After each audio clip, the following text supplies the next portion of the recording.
Hello, dear Dharma friends.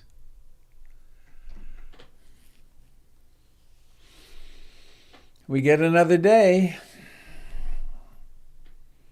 Another time the line of the sun is racing toward us at almost 1,000 miles an hour. Our hearts are beating. I have a very slight soreness in my left shoulder where my Moderna vaccine was put in yesterday.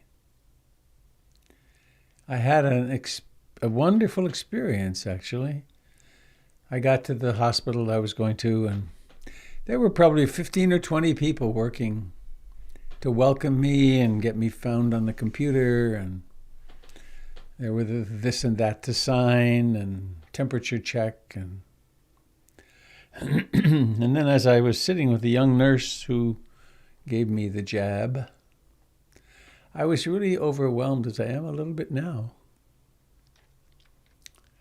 The hundreds of thousands of human beings who were responsible for that going into my arm.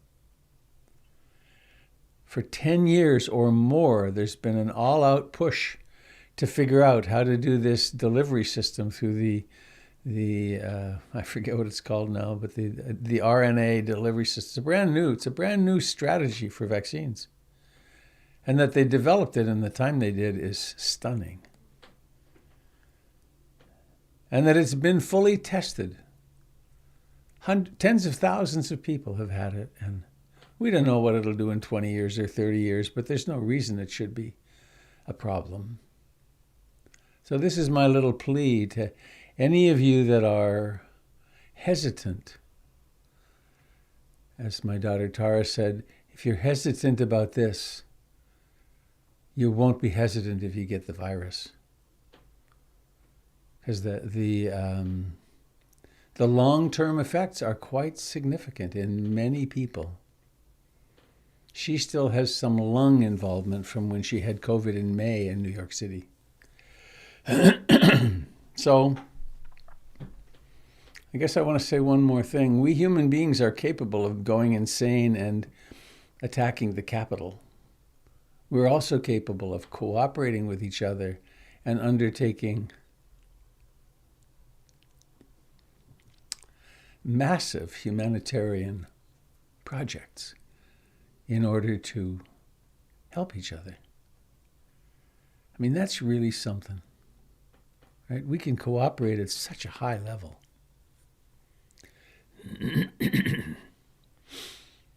So, I have a story this morning for us. I'm Robert Beatty. I'm coming to you from beautiful Portland, Oregon,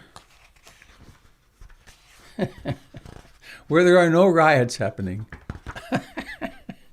And this is a broadcast of the Portland Insight Meditation Community. And this is a little story from the Magic Monastery.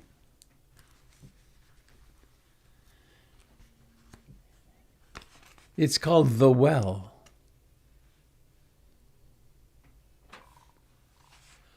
Oh, do you pay for the vaccine? No, it's the vaccine is available to all. Well, hopefully available to all, but there is no charge for it. The Well. Up there, each one gets what he wants. I came there a wounded man, sorely hurt by my brothers. I went to the well as directed and shouted down, "Solitude!" That's what I got. What a relief. You have no idea how I needed that rest. After a few years, however, I began to long for community. I thought about the example and teachings of Christ. Was it right to be alone so much? So I went to the well. "Community!" I shouted. I got it. Beautiful for a while. Well, there were ups and downs. At one point, it got so distressing that I went to the well and shouted, "Death!" I died. Peace at last. My troubles were over. I really enjoyed it. It wasn't long, though, before I got to thinking, well, life, at least you're alive. It isn't all that bad. It's up to you. It's what you make of it, and you can help people. Here, what can I do? I began to wish I could go to the well and get my life back. But I couldn't get there, and if I could have, I had no breath to shout. I was just dead. Couldn't someone else go and shout for me? It didn't seem to occur to anyone. They saw me lying there, but no one thought to bring me back to life. Why were they so thoughtless, so selfish? At last, someone did think of it. He went to the well and called down, "Life for my brother." I rose from the dead. Oh, to be alive again, to breathe, to see, to walk, to hear, to relate to people. But where was that man who raised me up from the dead? I asked everyone I met, "Have you seen the man who raised me from the dead?" They thought I was crazy. No one comes back from the grave. Called down the well for you? You call down for yourself, not for someone else. I searched everywhere. And I passed many a grave before it finally occurred to me that someone else might be longing to return to life. I ran to the well. "Life for my brothers!" And then I saw in the water, way down there, the face of the one who raised me from the dead.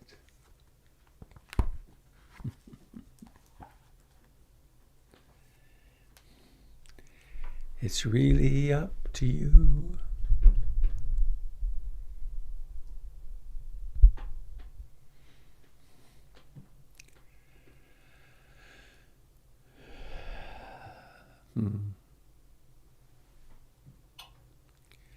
Carl Jung was noted to have said, "The unexamined life is not worth living."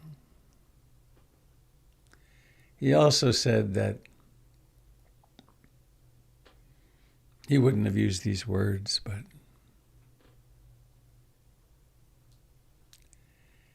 if we don't begin to really look at our conditioning, if we don't turn inward,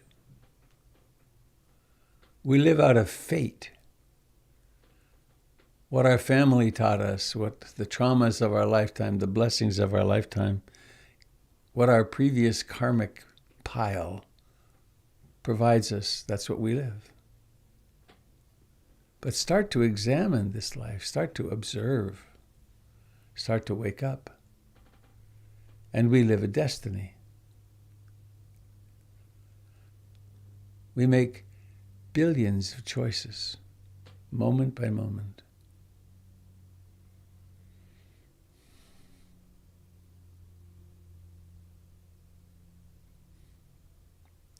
So let's choose to be here, where life happens. Let's actually choose to be alive.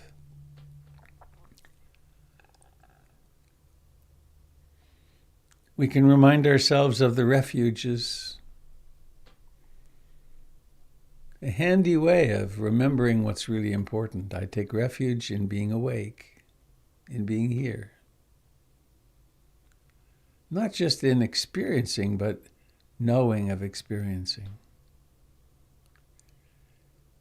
I take refuge in the way things actually are.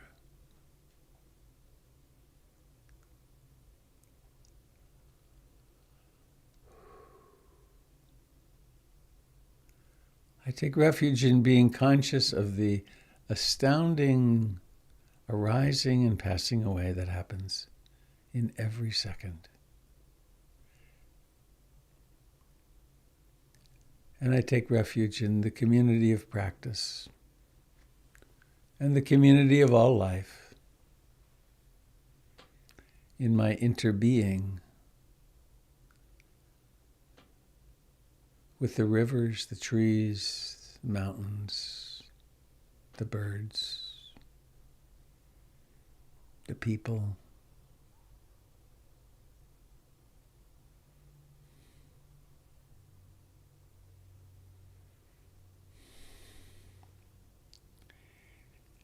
And so let us come home to this living body.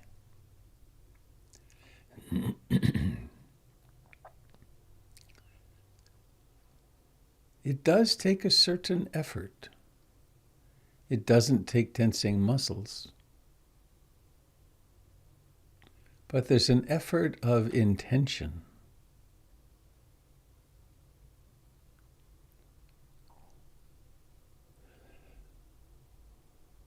Noticing that the body breathes.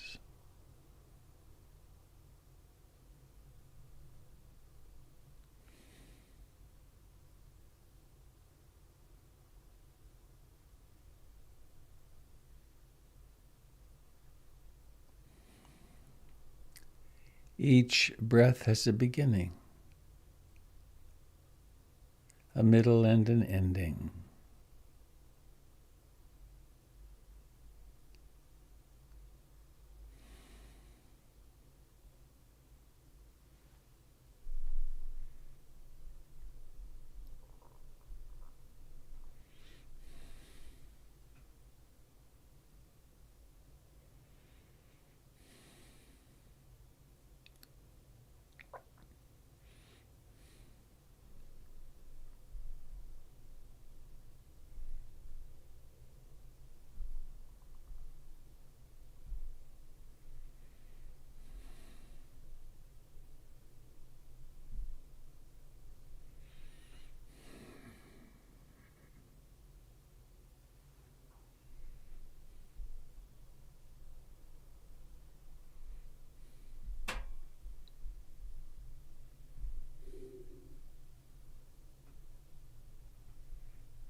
The breathing occurs within a context of an entire body.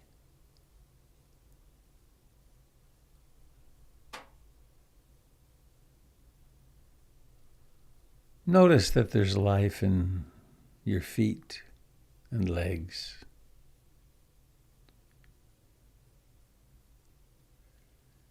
There's life in the pelvis. Deep in the cradle of the pelvis, there's all kinds of life.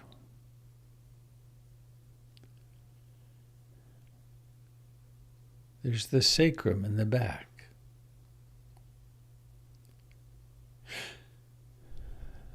There's the fingers.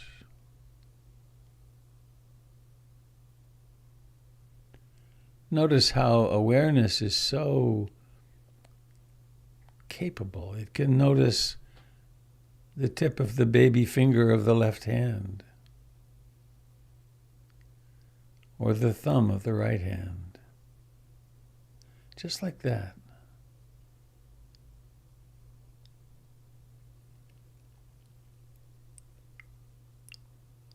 It can notice the wrists and forearms, the left elbow, the right bicep.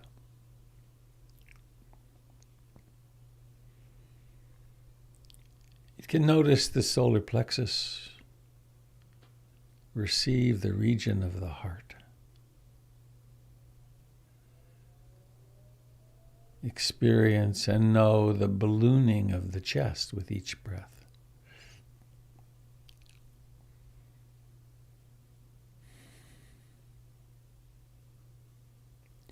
To receive the neck,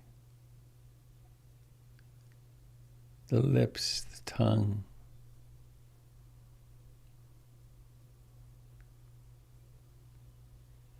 the eyes,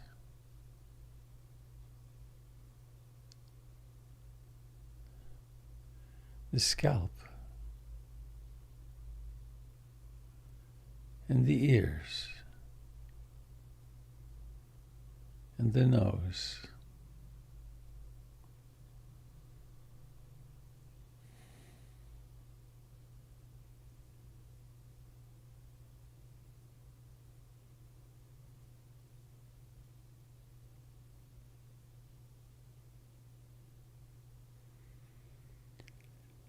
So this living body breathes.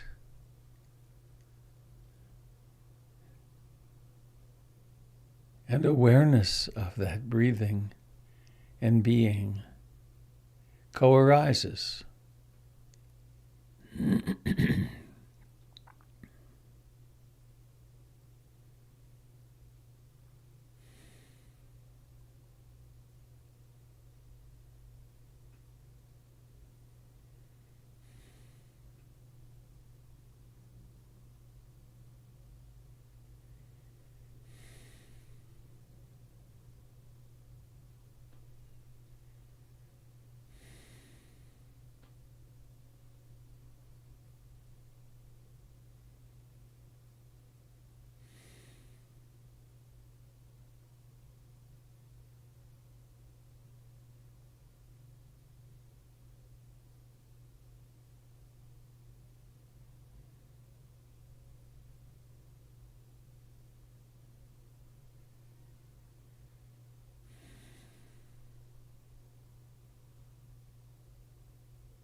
There may well be thoughts, maybe a lot of thoughts.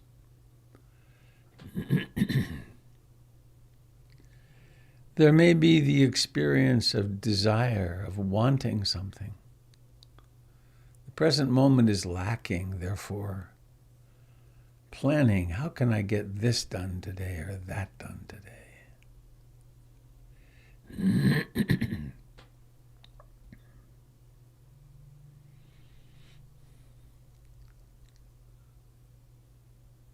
Or there may be aversion, disliking.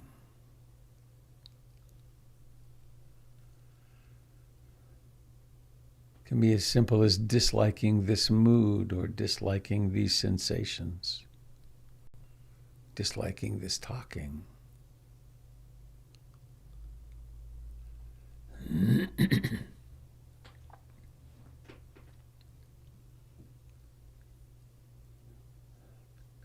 There could be restlessness and agitation and worry, anxiety. There can be sloth and torpor, sleepy dullness, falling asleep, just not quite here.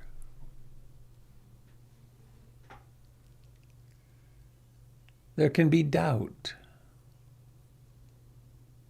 What is the point of this? I'll never get anywhere.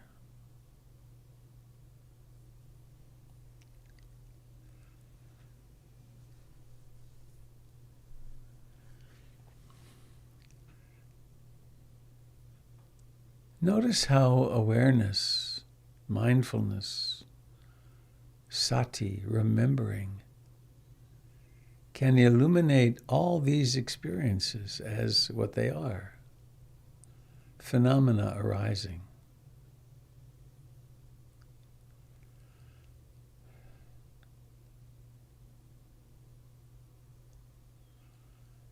There's no need to get rid of them. They disappear themselves.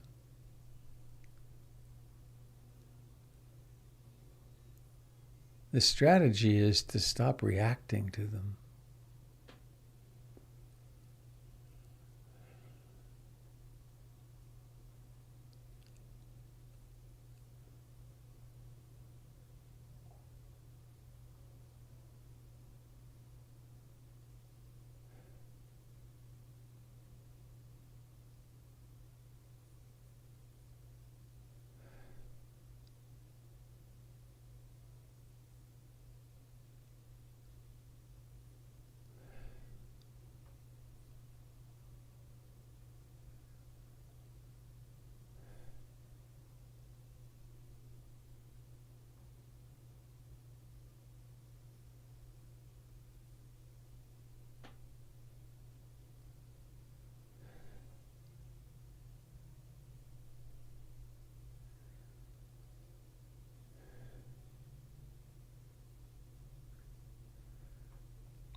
Each breath has a beginning.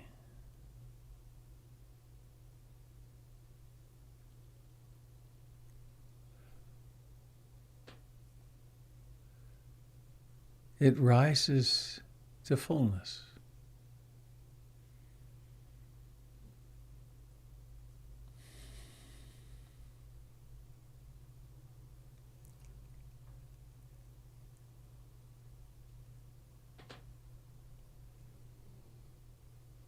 From fullness, it rises, it goes the opposite way, it declines.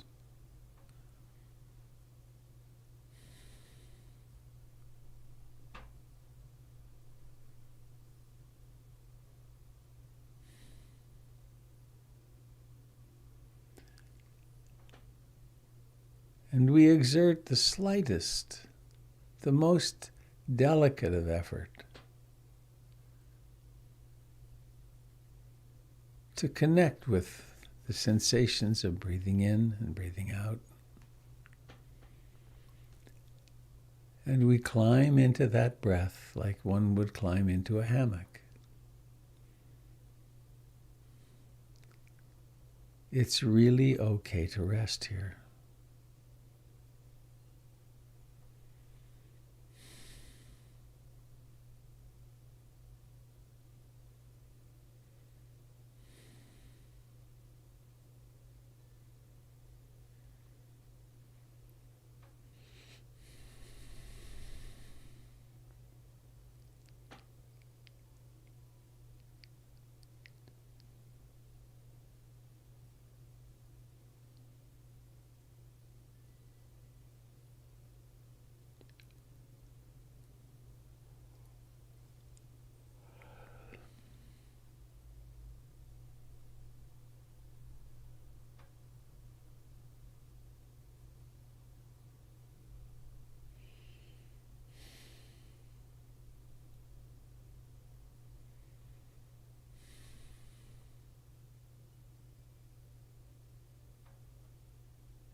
as we, with great patience, tend to the garden of our hearts, as mindfulness illuminates the hindrances, we simultaneously plant our desired crops. We tend to them. We plant awakeness, awareness, presence of mindfulness. We cultivate curiosity. What is going on? It's not just that we want to tranquilize the mind, though that helps. What's going on? What is this human mind?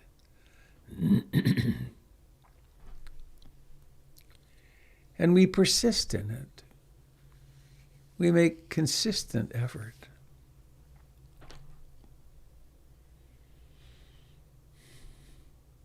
When moments of equanimity arise and we can accept whatever's here, we can notice that. When tranquility arises, we can rest in that. When the mind stays easily with the breath or wherever else it's placed, we can honor and delight in concentration.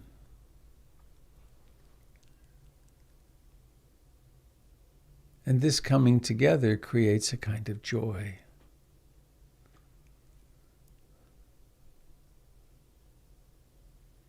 We can't force it.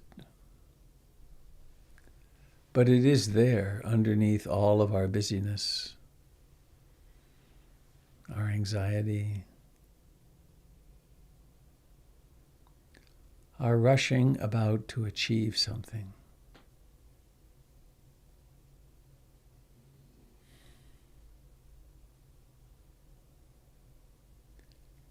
And so we come home to this moment and this breathing in.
as we rest in the present moment.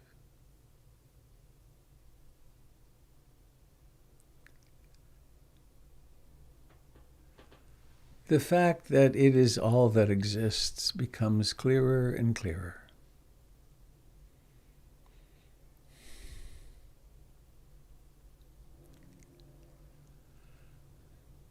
There's no breathing between breaths, and then there is breathing. Then there's breathing in until there isn't.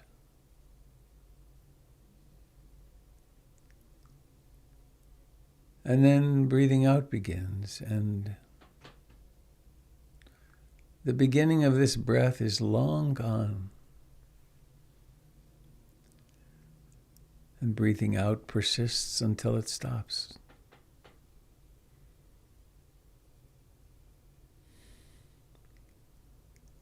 And then there's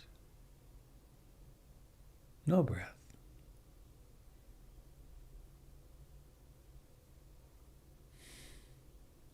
What a relief to not have to carry the past and future all the time.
And we can engage our capacity of imagination.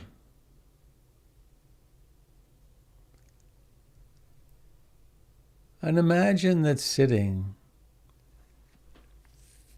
somewhere in the center of your chest, maybe right in your heart, there's an absolutely tiny little golden being who is incidentally shaped exactly like you. It's at the level of every crease and every pore, every hair, identical. And we could call this the Buddha or Kuan Yin or any archetypal name you wish. Or just imagine it as an energy, as the source of love pouring into the world. And who is the first recipient? Of course, you. And this golden being could be wordless, or could know exactly the right things to say.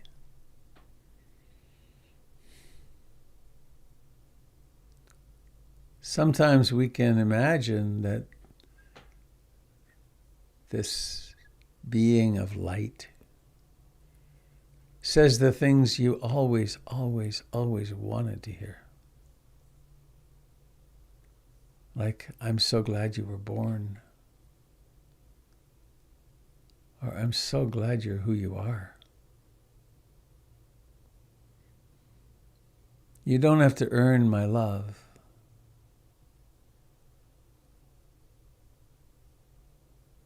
Or it's okay to relax.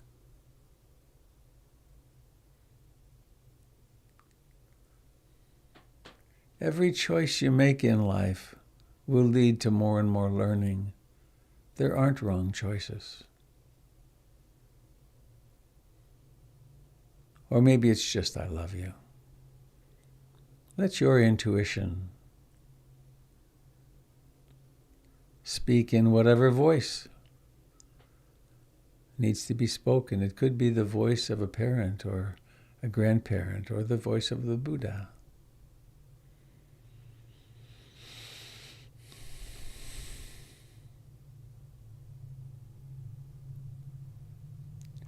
Let this energy, this golden white light, flow into your body from your heart and down into your torso and pelvis and legs and toes and up into your chest, into your arms and elbows and hands, up into the neck and face, the ears, the eyes, and anywhere where you are suffering dis-ease, discomfort.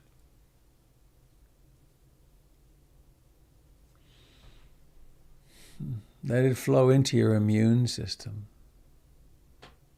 that almost unbelievably complex capacity of self-care.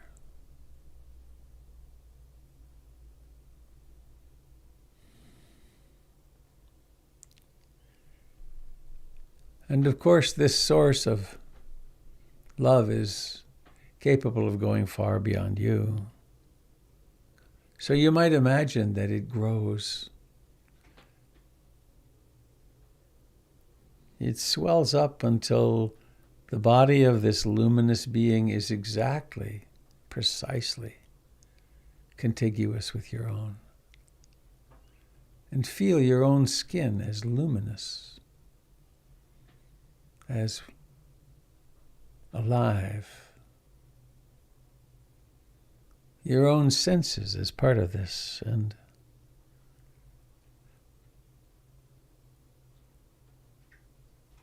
if you have skepticism about this, include that too. We're just using the human capacity of love and imagination. And letting your body, this one that you are part of here for a lifetime, let it extend this love to the north. May all beings to the north of me be touched, to the south, to the east and west, above and below, in all directions. So you become like the sun, radiating love in all directions. To those who are being born and those who are dying right now. To those who have great wealth and those who are in abject poverty. To those in power and those in vulnerable servitude.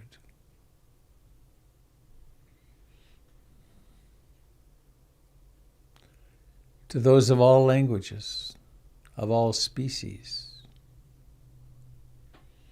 To our friends of the air, the earth, and the waters, may all beings receive all blessings.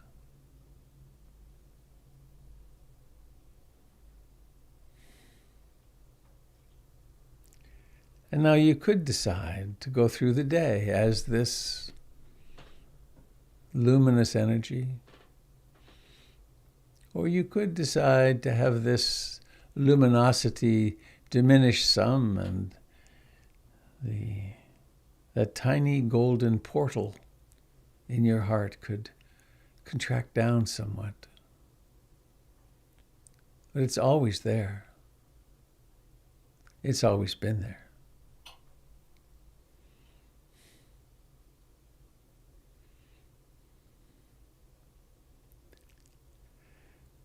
And so here we sit, Please allow awareness to inhabit the body where it touches the chair, in the hands, in the face.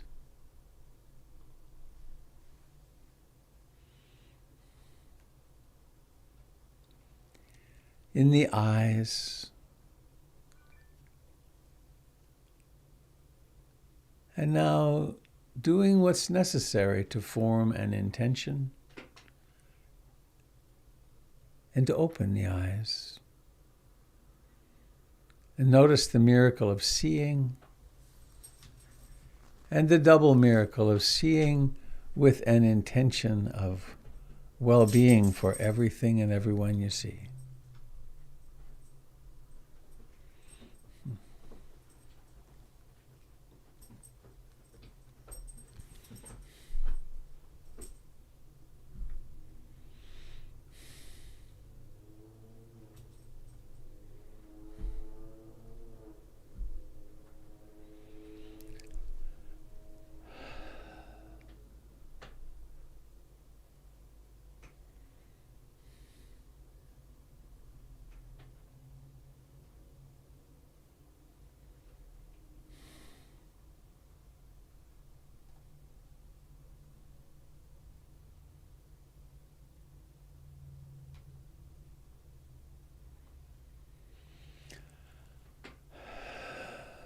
So,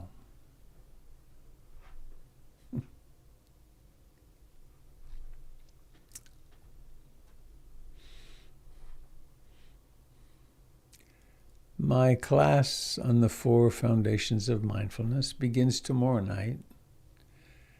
There's still time to register. The link for that is in the chat. Also, Doug Pullen's Introduction to Mindfulness starts on Thursday. There's a link for that. And in the practice of dana, of generosity, this open-handedness, if you'd like to support this broadcast and the others with Jim on Monday and Gary on Tuesday and Greg on Wednesday and Doug on Thursday and Kendall every other Sunday night. There's another link on the chat that you can go to and practice relinquishment and delight and belonging and freedom.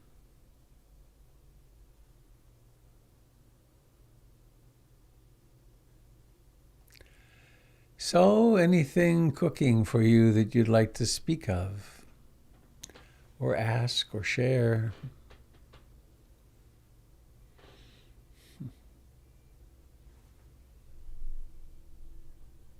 Oh, I'm not sure about my sound. Jim, would you please help me and see if it's working? Yep. Hear you. Okay. You hear me? I can. Yay. I figured out why the music kept getting quieter. There's an automatically adjust the microphone on Zoom that was controlling loopback. It's so interconnected. I guess it's like life, huh? I thought it was a Nietzsche, Robert. Well, it was that too. Could it be 2 things? Yes. It's 2 mints in one.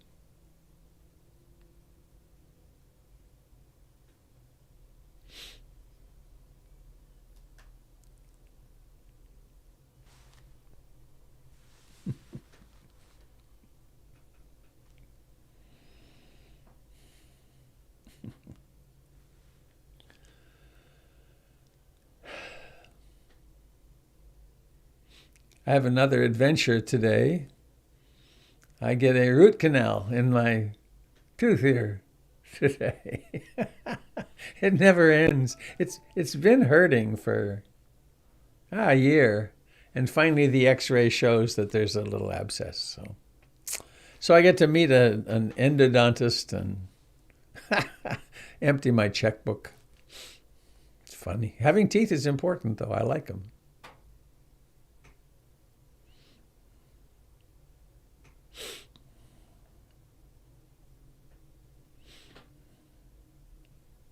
It's it's that first shot that I don't like. That the one where they start here and then they go right up past your eye. Ah, after that, it's nothing. Robert, it's Sky. I have a question. Hello, Sky, with a question. Yeah, can you talk about in retreat once you talked about Dana being a part of this three-legged stool, Yeah. and I couldn't remember the other two parts. Oh. Generosity was one of them, and Uh-huh. I need a refresh. All right. The ancient three-legged stool story. I just happen to have something solid to make a stool on. 3 legs. 1, moral and ethical behavior. If we follow the precepts, we have a lot less anxiety. We don't have the police looking for us. We don't have someone who hates us in the other room, or probably not, that we've provoked ourselves anyway. So there's moral and ethical behavior, meditation, training the heart mind, and generosity. Now, of course, there's more to the path than that. There's the Eightfold Path. There's the worldview issue of the first step, and then there's skillful intention and so on. But in most of the Buddhist world, still, or much of the Buddhist world, lay people are not encouraged to meditate because the belief was, and I think still is in many circles, that lay people really can't meditate. And that what they can do, however, is practice dana sila. They can practice moral and ethical behavior, and they can practice generosity.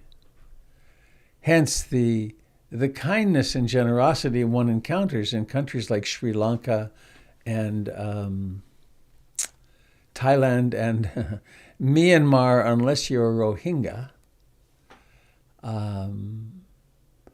people are really generous, and they're generous. There's a spiritual materialist twist to it, which is I'm going to give because I get merit, and merit will help me in my next life, and merit will help me in this life.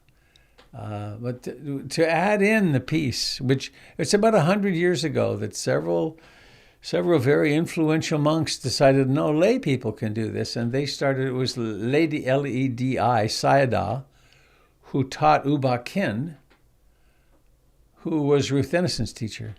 And he said, lay people, this should be in the world.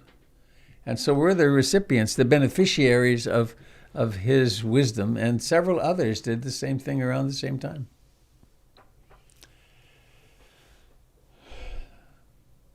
And a little poem from Rumi. Inside the great mystery that is, we never really own anything. So what is this strange competition we feel then, before we go one at a time through the same gate?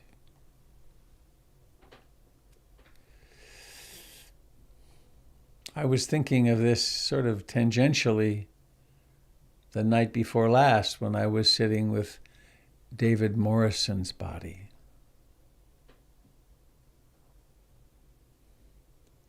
There was no David there. And whatever it was that left did not take anything. It was all there. The most cherished possessions, all that, everything.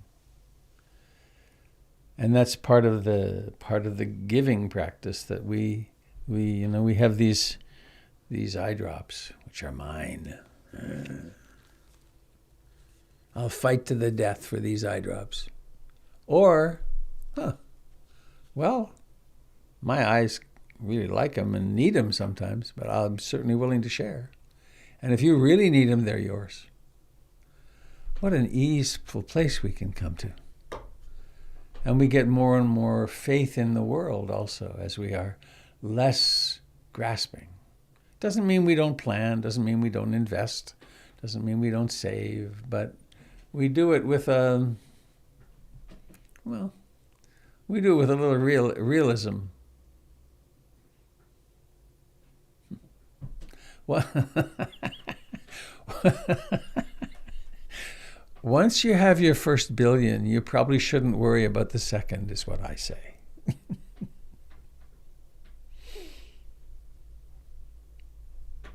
It's probably enough.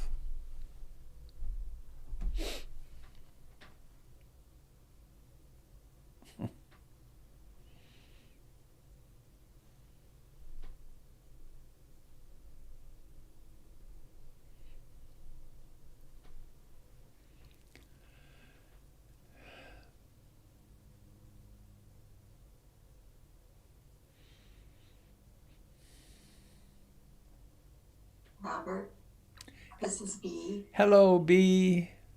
Hi, Robert. First, I just wanted to say how very happy I am that you got your vaccination. That was heartening news. Thank you for sharing that. Big for me. Yeah. And then I just wanted to share a thought I've been having lately on the eve of the election, on the eve of the inauguration. There's a pretty well-known poem by Jane Kenyon called Otherwise, where she goes through her day, just her everyday life, her work, her walking with her partner and her dog, her dinner with a candle at the end of the day. And after each thing, she says, someday it will be otherwise. And it's just that kind of acknowledgement. And I find myself occasionally allowing myself to think, what if Biden hadn't won the election? And that sense of the how I would feel at this point, the sense of despair and sorrow and worry, is then so lightened when I realize that that's, when I remind myself that that's not what happened. And for some reason, that's just a really heartening thought for me right now. If I start to get down about anything, is that the way this turned out for now, is just something to be really grateful for. So I just kind of wanted to mention that sometimes that works for me to imagine a different kind of otherwise. Thank you. Thank you, B. Yeah.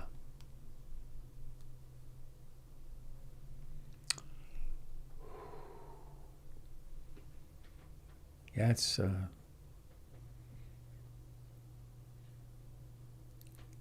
this mind actually has some reticence to have that thought. Whoa.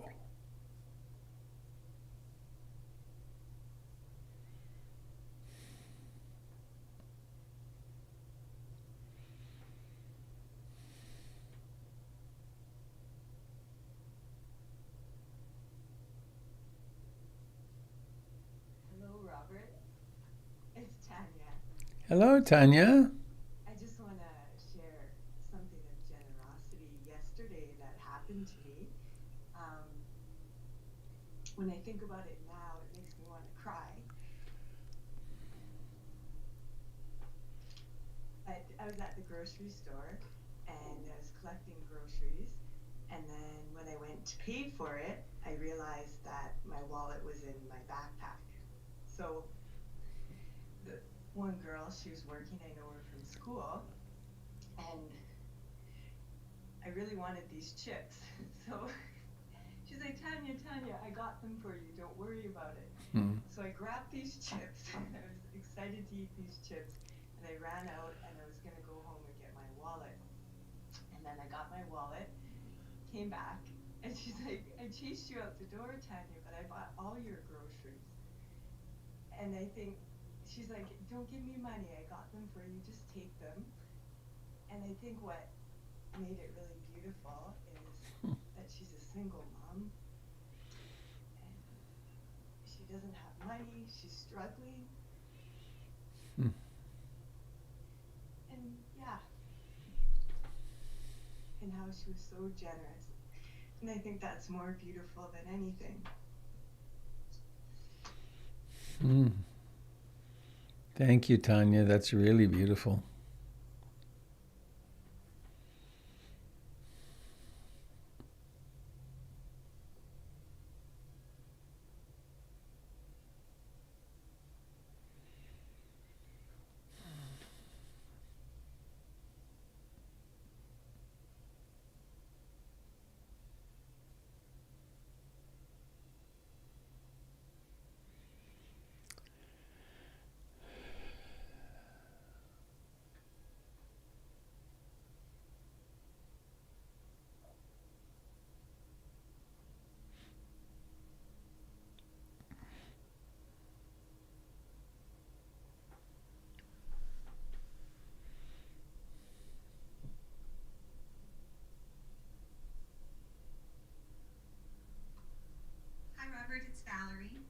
Hello, Miss Valerie.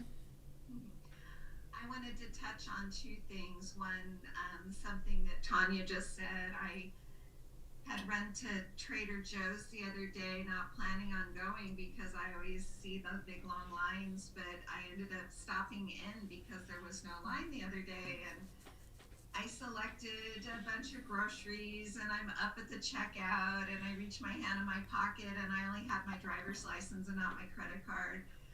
Similar to what Tanya was experiencing, except I did have $60 cash. And the two people that were doing my groceries were so fun and funny. I'm like, oh, stop, stop. I only have $60.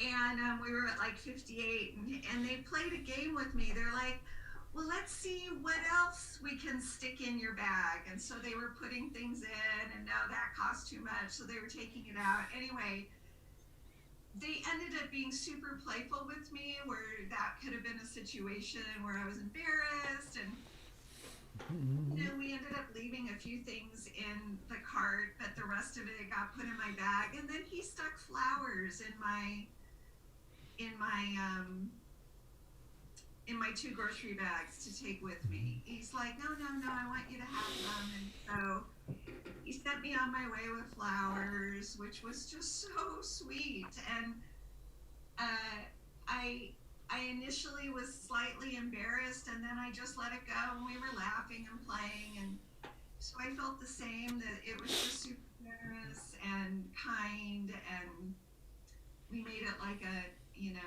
television game with how much things cost. And then the other thing happened over the last week. I fit in the category also of being able to get an early vaccination, and I was ambivalent. I'm not an anti-vaxxer. I'm totally into vaccinations, but because I've had an autoimmune disease for 20 years, doesn't like vaccinations or medications. I react negatively to them, and so I had a lot of anxiety and was doing my research and decided I wanted a Pfizer vaccine instead of the Moderna, and so made sure that I went to a place where I thought that's what I was going to get, and lo and behold, I show up and nope. We only have one, and you get that or you don't get any. And so I decided to go ahead and get it, and then they were super gracious, and they requested that I stayed for 30 minutes to make sure that I didn't have any negative immediate reaction to it. And I get all the way home and realized that I had forgot my jacket and went back and they had hung it up, and everybody was just super sweet and kind. And so these experiences that I'm having, even when I have my own personal anxiety and fret and worry, it's like there are a bunch of angels watching out for us, and that's what I wanted to keep reminding myself of, even when we have our own internal turmoil. There's usually people out there who just want to help. Yeah. Thanks, Valerie.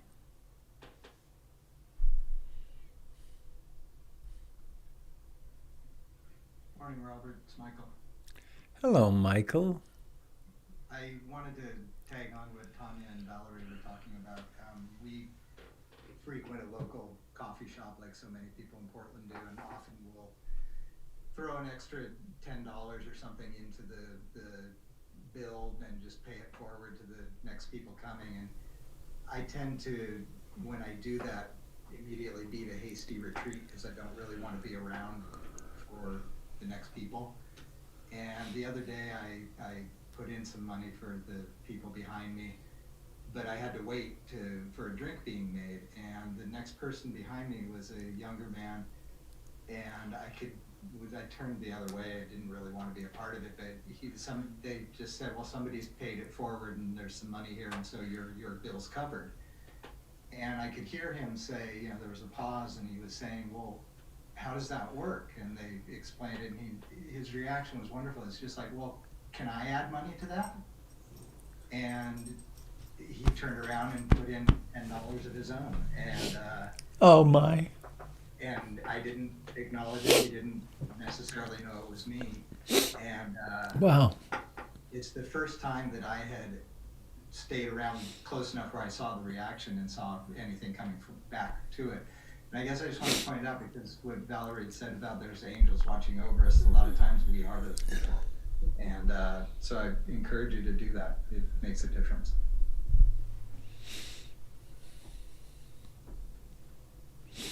Touching, isn't it?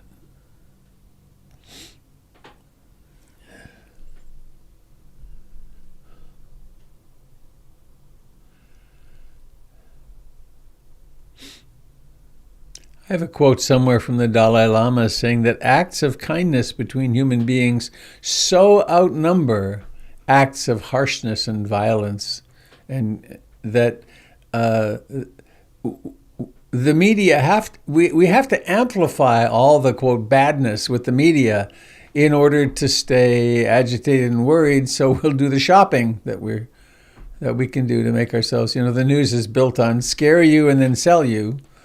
And but it's true. There's so much kindness. I mean, I've been the recipient of so much kindness in my life. It's just stunning. Someone asked me the other day about my who hadn't known. They asked me about my brain surgery last year, and my memory of it is of having been just bathed, steeped in love. From the surgeon to my family to the community to the nurses, it was what a gift.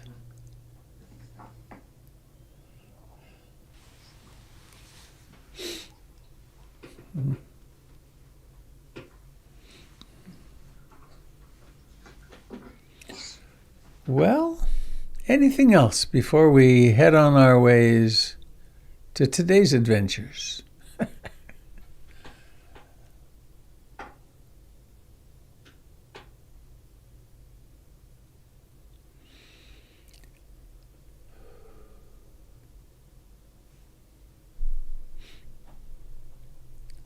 Oh, I have an idea, actually. I could do this.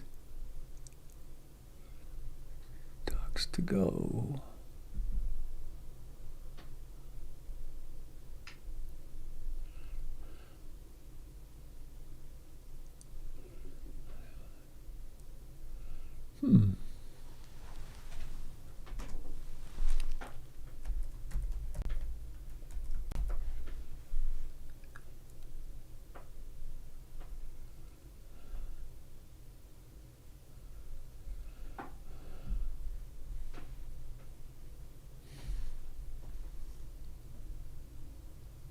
Oh, I remember, I think. My filing system has a couple or three ways that it can hold things. Ah, here it is. From Jane Kenyon.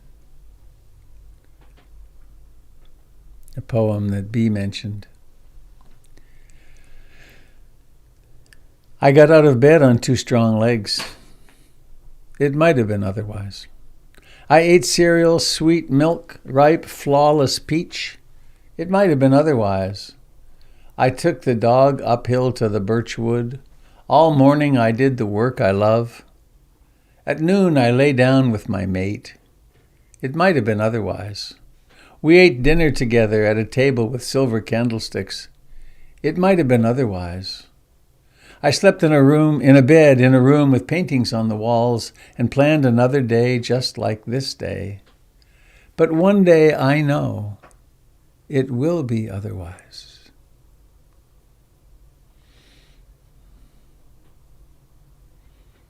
Makes today rather precious, doesn't it? This is it.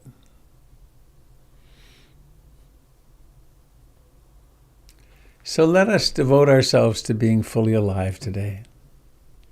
Alive and awake and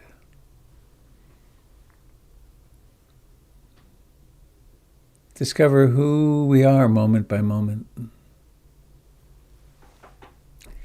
So let's sing our way home. Please unmute yourself if you want.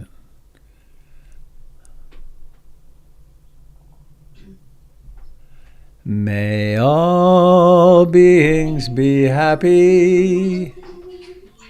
May all beings be happy. May all beings be happy. Sadhu, sadhu, sadhu.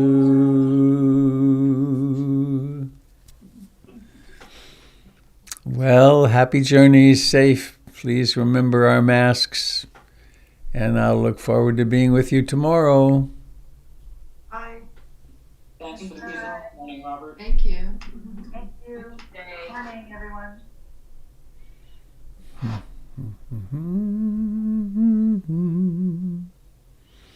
Hey, Jilly. Is it 40 below zero up there? No, it's actually about 2 degrees below. I see.